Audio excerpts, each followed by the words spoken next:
Hola mi gente, es Alondra La OT, and today I'm with an amazing guest, Olenka Villarreal, Executive Director and founder of the Magical Bridge Playground and Foundation. So looking forward to this interview, and we'll get into it, so stay tuned.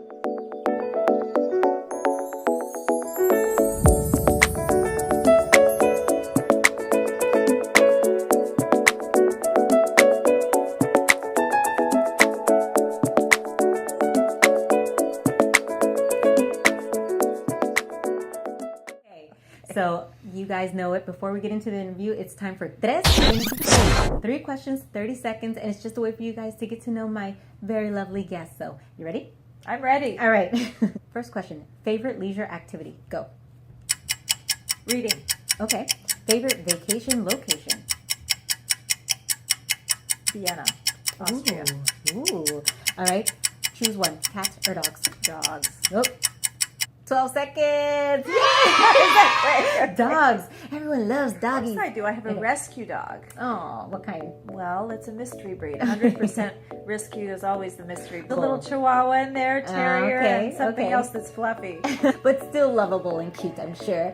Very lovable. All right, so before we get into the talk about Magical Bridge Playground, I'm an occupational therapist, and so I love advocating for occupational therapy, and I'm just curious to know what your experience has been, if any, with occupational therapy. Happy to say our experiences, especially since this journey really started with the awareness of the need for more opportunities for movement and activities that come from many of the things that occupational therapists do. So when my daughter Ava, who is now 15, was much younger, and actually to this day she has no diagnosis about what we that we're dealing with, but one of the things that kept coming up is that she could benefit from a lot of movement, Right. and a lot of sensory input and some other things, and I assumed that the playground would be the perfect place for me to do that, but I realized in all the parks around me, none were right for my daughter. She couldn't hold on to the swings, and she couldn't balance on a swing seat. So I ended up driving her for over an hour to a place to give her a little bit of what I would consider occupational therapy style therapies, but unfortunately they could only accommodate us once a week, and as you know, that's never really enough to get the full input. So I tried to ask for more time, and they were so busy, and that's when I had my light bulb moment, and I realized, where are these other kids going to get their OT input, and where are they going for the therapies? And it was from that the idea for a playground where I could take her to experience the movement and the developmental benefits of what OTs often do in a classroom or in a room setting, and extend it to the outdoors. So that's where it all started. Right. So your daughter was kind of the catalyst, you could say, in the idea behind the playground. What was the process like in creating this playground?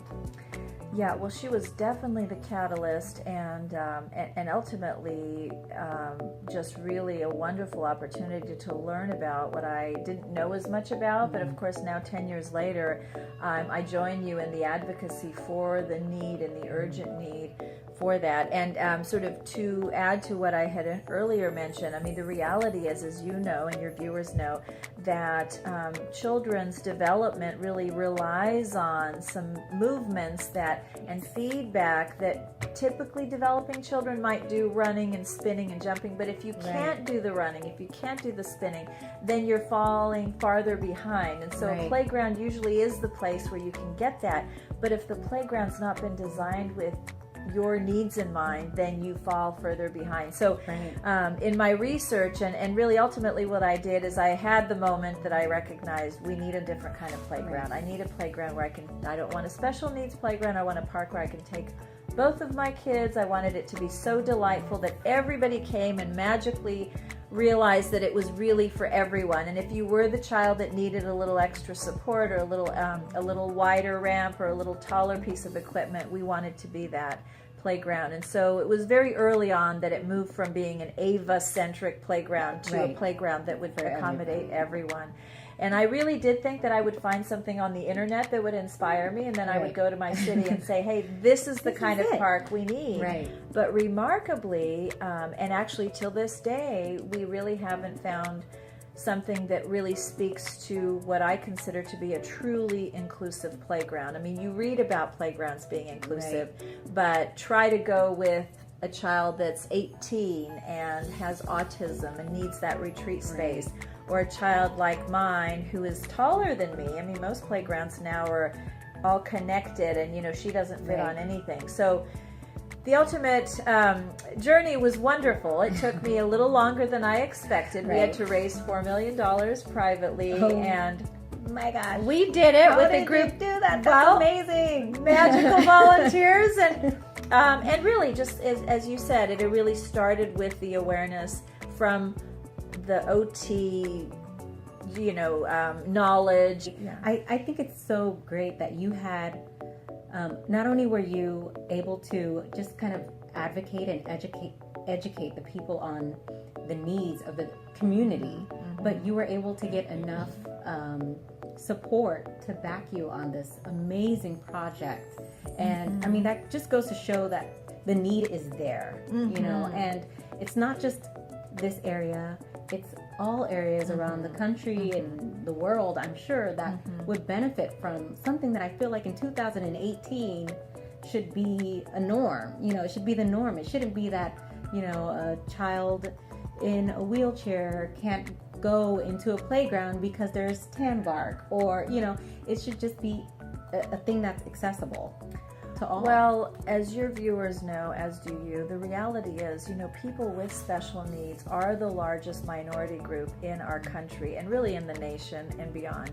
And it is a group we can be a member of at any time. So I was not a member of this group before my second daughter was born, but now everywhere we go, it affects our whole family outing, right? So having every fifth member of each and every one of our communities with a visible or an invisible disability means that we can no longer create places like a community playground with just one kind or two kinds of people in mind. It has to address the whole family, and that's really where the magic happens, where you meet the people that are in your community. And maybe it is the child with autism, and maybe it's a child with a visual difference. Or it could be, what we really tried to bring to the attention early on in our project is there's many parents that have a disability, and then they have children that they cannot go to a park with because that tan bark won't let them in, or the ramps are not wide enough, or the equipment's not accommodating. And so all of a sudden you've really sort of limited how many people you're interacting with, and that really does not make for a inclusive society. And we think it is time. You said 2018, it's time. 2018. That just really warms my heart, because you don't think of playground as something for adults or older people, but you said in a video, which I love, is you don't stop playing because you grow old. You grow old because you stop playing. You got that right. I actually love that. I love that. Thank you. I love that. But it's true. I mean, we didn't even think, we don't even think sometimes about the parent who may have the disability, but they have children who, need to go run and play, and how important it is for the parent to be involved and wanting to be involved in those activities, and the older children that have challenges, but they still need that, that socialization, that experience, the play, and having this playground so accessible to everyone. It's just amazing. We even have groups of our aging population, I'm going to say some regressing with Alzheimer's, but, many of our older population really wants to be out in the community and socialize. And so we have kindness ambassadors that are often out and about in the community. Sure, yeah. Ta-da! Welcome to the newest one. And ultimately, listen, of the people that have disabilities, the physically disabled are really much lower in numbers than the cognitively. So I'll use my own daughter as an example. So she is one age cognitively and another age physically. Right. So many of those you will find children on our playground that are, you know, in their teens, but they still play like single-digit age children. And so when you remove those age parameters, which you'll notice all of our playgrounds have, they're either designed for the 3 to 5 year olds, 5 to 8, or 8 to 12 year olds, right? And then, well, what happens after 12, right? And so that's why at Magical Bridge we love seeing teens, all teens, adults. It's not weird if you're swinging. If I may, I'll just share with you, before we opened the Magical Bridge, I had a phone call from a parent in Menlo Park who said her 35-year-old son needs vestibular movement every day, and so she has to take him to their local park at 9:30, 10 o'clock at night, so she doesn't deal with the stairs and the questions, why is a man swinging here? And she said, could I bring him to Magical Bridge? And absolutely. So it is about the physical needs, but it's also about the stigma. Everyone's welcome, everyone fits in. It's your park. You should be able to enjoy it. I love this park. Yes, there's more coming, but we're a small foundation moving as fast as we can. Small foundation with big plans. So walk us through some of the zones, because you have zones within the playground. Tell us a little bit about the zones.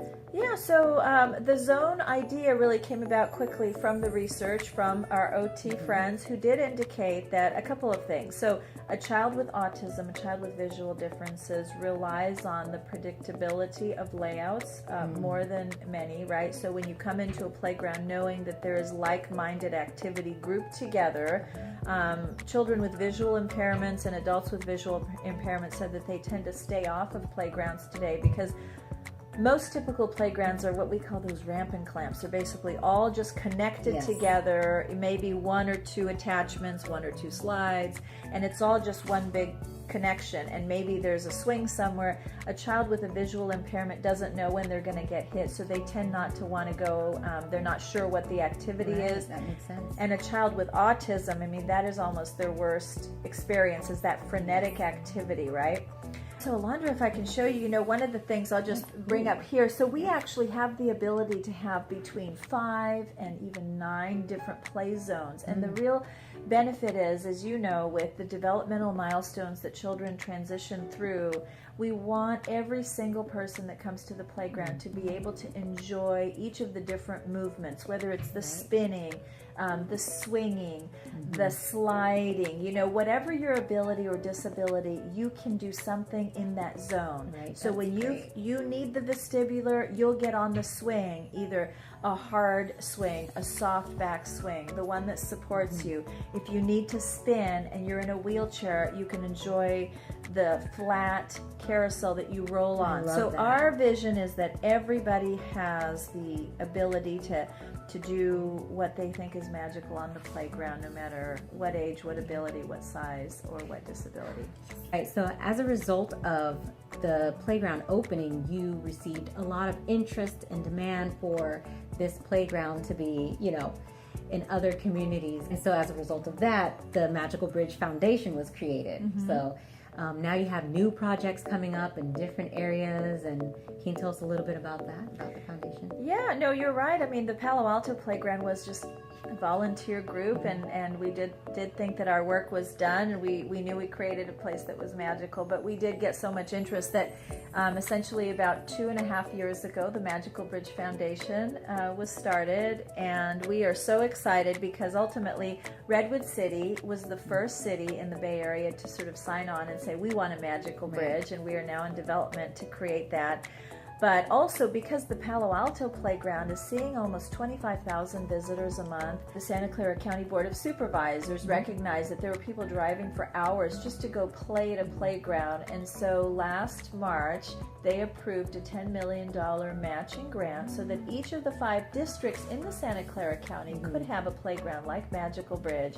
And so as a result of their generosity and cities stepping up and recognizing that parks today really are not meeting the needs of everyone, we are thrilled that in addition to Redwood City, we now have Sunnyvale, Mountain View, Morgan Hill, in development. As you know, these types of playgrounds really do serve everyone, but they are expensive, and we recognize that. And so as a result, we're excited that we've got a global partnership agreement with an American playground manufacturer named Play World, and they are, with our assistance, we're creating a Magical Bridge inspired solution that will be rolled out on a national basis, that will be really mindfully designed to accommodate all visitors to a playground. And so we expect to have that out shortly, along with a school playground solution, so that really it becomes very clear that everyone is included in the design of something as simple as a community playground. So we invite your viewers and to you to come see the playgrounds in the Bay Area. Come to California. Visit us on magicalbridge.org. We have so much information and wonderful videos that are created by our kindness ambassadors.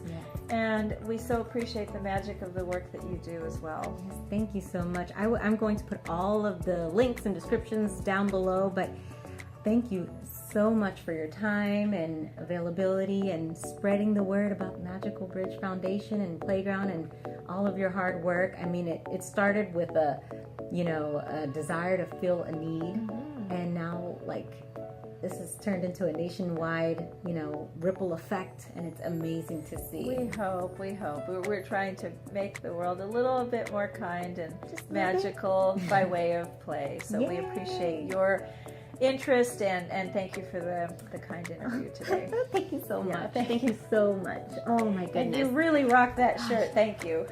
Magical Bridge. I'm part of the team. She is part of the team.